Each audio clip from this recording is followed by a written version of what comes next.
जेव्हा मूल जन्माला येतं तेव्हा, मेरा बेटा इंजीनियर बनेगा, आणि जेव्हा ऍडमिशनची वेळ येते तेव्हा. मी कुठून आणू 15 लाख रुपये डोनेशन साठी? माझी परिस्थिती असती तर मी तुला नाही म्हटलं असतं का?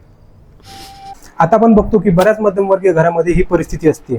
आता याची अनेक कारणे असू शकतात, पण मेन कारण म्हणजे प्रॉपर प्लॅनिंग नसणे. त्यामुळे आपण आज हा व्हिडिओ करतोय, ज्यामध्ये तुम्ही तुमच्या मुलांची एज्युकेशन प्लॅनिंग कशा प्रकारे करू शकता या संदर्भात बोलणार आहोत. त्यामुळे हा व्हिडिओ शेवटपर्यंत बघा, जेणेकरून तुम्ही काही मिस नाही करणार. नमस्कार मित्रांनो, मी शुभम काळबांडे 7 वर्षापासून पर्सनल फायनान्स या क्षेत्रामध्ये कार्यरत आहे. NISM IRDA सर्टिफाईड आहे आणि AMFI रजिस्टर्ड आहे. मित्र, आम्ही एका मिशनवर आहे, जिथे आम्ही या वर्षात म्हणजे 2024 मध्ये कमीत कमी 1000 पालकांना त्यांच्या मुलांच्या शिक्षणासाठी सेव्हिंग कशी करावी, हायर एज्युकेशनसाठी प्लॅनिंग कशी करावी या संदर्भात मदत करणार आहोत. जर तुम्हालाही तुमच्या मुलांच्या हायर एज्युकेशन प्लॅनिंगसाठी काही मदत हवी असेल तर मी डिस्क्रिप्शनमध्ये लिंक दिलेली आहे, तुम्ही चेकआउट करू शकता.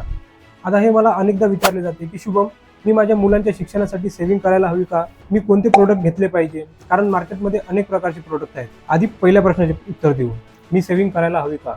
जेव्हा पण मला हा प्रश्न विचारला जातो, मी त्यांना सांगतो की तुमच्याकडे 2 ऑप्शन आहेत. पहिला म्हणजे एकतर तुम्ही सेव्हिंग करा आणि त्यावर इंटरेस्ट कमवा, किंवा दुसरं म्हणजे लोन घ्या आणि त्यावर इंटरेस्ट पे करा. तुम्ही 2 पैकी कोणता ऑप्शन निवडाल?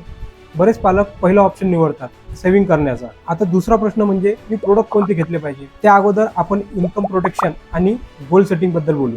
समजा एक फॅमिली आहे आणि त्या फॅमिलीमध्ये एक व्यक्ती कमावणारी आहे, आणि त्या व्यक्तीला जर काही झाले तर त्या फॅमिलीची जी इन्कम आहे ती बंद होऊन जाते आणि त्यांना अनेक समस्यांना सामोरे जावे लागते, आणि त्याचा एज्युकेशन प्लॅनिंग वरती पण खूप इम्पॅक्ट पडतो. त्यामुळे तुमच्याजवळ इन्कम प्रोटेक्शन प्लॅन असणे आवश्यक आहे. आता गोल सेटिंग मध्ये तुम्हाला स्वतःला काही प्रश्न विचारायचे आहे, जसे माझा मुलगा किंवा मुलगी कोणते कोर्स करेल. काही पालक असतात ना की जे म्हणतात की मला माझ्या मुलाला डॉक्टर करायचं आहे, इंजिनियर करायचं आहे, IAS करायचं आहे. दुसरं म्हणजे कोर्सचे ड्युरेशन, कालावधी किती आहे. तिसरा, कोर्सची आताची फी आणि भविष्यात किती फी असेल. मुलाचे सध्याचे वय, कोणत्या वर्षी तो कोर्सला ऍडमिशन घेईल, आणि आता तुमच्याजवळ किती कालावधी आहे सेव्हिंग करण्यासाठी. या प्रश्नांवरनं तुम्हाला गोल सेटिंग करायला मदत होईल. आता या प्रोडक्टकडे जर तुम्ही गोल सेटिंग केली असेल तर तुम्हाला प्रोडक्ट सिलेक्ट करायला सोपे जाईल.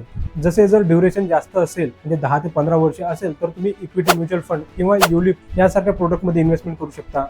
जर ड्युरेशन कमी असेल तर फिक्स रिटर्न देणारे प्रोडक्ट जसे FD, चाइल्ड प्लॅन, PPF अशा प्रोडक्टमध्ये इन्व्हेस्टमेंट करू शकतो. तर आपल्या पुढल्या व्हिडिओमध्ये आपण गोल सेटिंगवर डिटेलमध्ये चर्चा करू. त्यासाठी या चॅनलला सबस्क्राईब करा आणि लाईक करा. जर तुम्हाला हा व्हिडिओ हेल्पफुल वाटल्यास तुमच्या मित्रांना शेअर करा. जर तुमच्याकडे कोणता टॉपिक किंवा प्रश्न असेल तर तुम्ही कॉमेंट करू शकता. धन्यवाद.